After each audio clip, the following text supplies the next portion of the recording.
जय श्री कृष्ण। आपका मेरे चैनल में स्वागत है।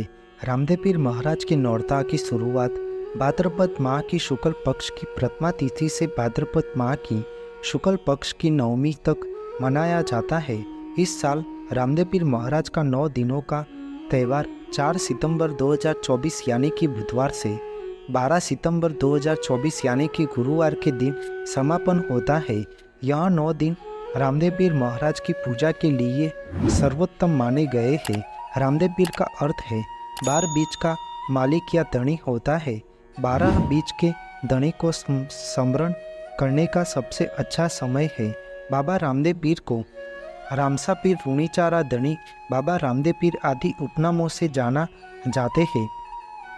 हिंदू धर्म के लोग बाबा रामदेव पीर को भगवान विष्णु का अवतार और मुसलमान रामसा पीर के रूप में उनकी पूजा करते हैं।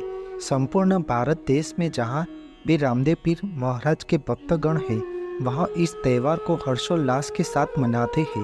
विशेषकर गुजरात और राजस्थान में रामदेव पीर महाराज की महिमा और उनके अनुयायियों की संख्या बहुत अधिक है। इन 9 दिन तक धाम धूम से भक्तगण रामदेव पीर महाराज के भजन कीर्तन करते हैं। कुछ लोग रामदेव पीर महाराज का 9 दिनों के उपवास का व्रत रखते हैं। बहुत से भक्तगण अपनी मनोकामना पूर्ण होने पर रामदेव पीर महाराज को हरा नेजा और हरे घोड़े चढ़ाते हैं। रामदेव पीर महाराज की भाद्रपद नवरात्रि में शुक्ल पक्ष दूज की तिथि बाबा रामदेव पीर के अवतार के तिथि के रूप में लोग प्रचलित है। इसलिए भक्तगण इस अवसर को विशेष महिमा वाला मानते हैं। राजस्थान राज्य के बाड़मेर जिले के सिव तहसील के उड्डू काश्मीर गांव में भाद्रपद माह की शुक्ल पक्ष की दूज के दिन रामदेव पीर महाराज का जन्म एक तोमर राजपूत परिवार में हुआ था। रामदेव पीर महाराज के पिताजी का नाम अजमल राय जी तथा माता का नाम मीनल देवी था। रामदेव पीर महाराज की बहन का नाम शगुणा लक्ष्मी था। लोक देवता के रूप में रामदेव पीर महाराज अर्जुन के वंशज माने जाते थे। आज यह स्थान रामदेवरा के नाम से प्रसिद्ध है। कहा जाता है कि भगवान द्वारकाधीश स्वयं वहाँ माता मीनल देवी के और पिता अजमल राय जी को पुत्र रूप में दर्शन देते थे।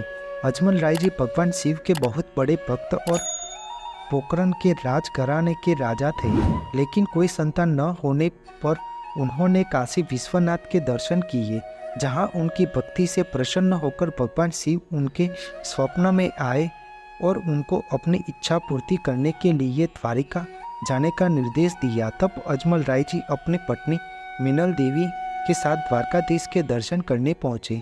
किंवदंती अनुसार अजमल राय जी भगवान को प्रसन्न करने के लिए समुद्र में कूद गए।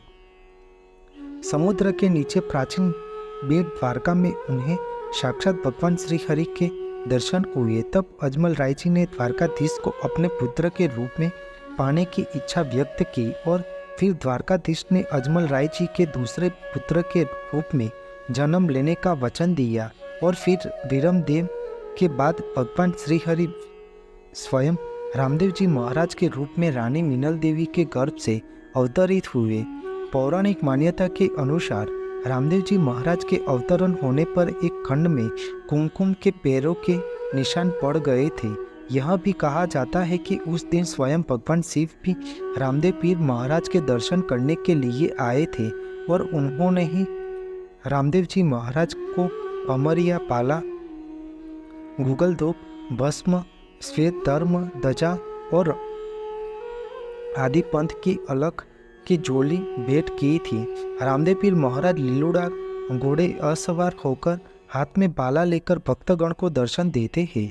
रामदेव पीर महाराज ने अपने जीवन काल दौरान बहुत सारे परिचय भक्तगणों को दिए हैं। बहुत सारे सेवा के कार्य भी किए हुए हैं। रामदेवरा में भक्तगण भाद्रपद माह में बहुत संख्या में लोग दर्शन करने आते हैं।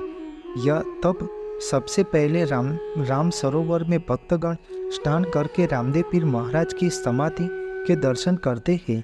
भाद्रपद में बहुत बड़ा मेला लगता है।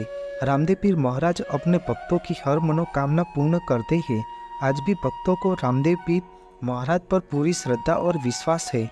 रामदेव पीर महाराज अपने भक्तों को प्रकट होने का प्रमाण रूप में पर्चा भी देते हैं। रामदेव पीर महाराज ने समाधि लेते समय कहा कि जहाँ लीलुड़ा घोड़ा नेजा फहराता गुगड़ के धूप और मेरा पाठ का जागरण होगा, वहाँ मेरी अवश्य रूप से मेरी स्वयं हाजिरी होगी।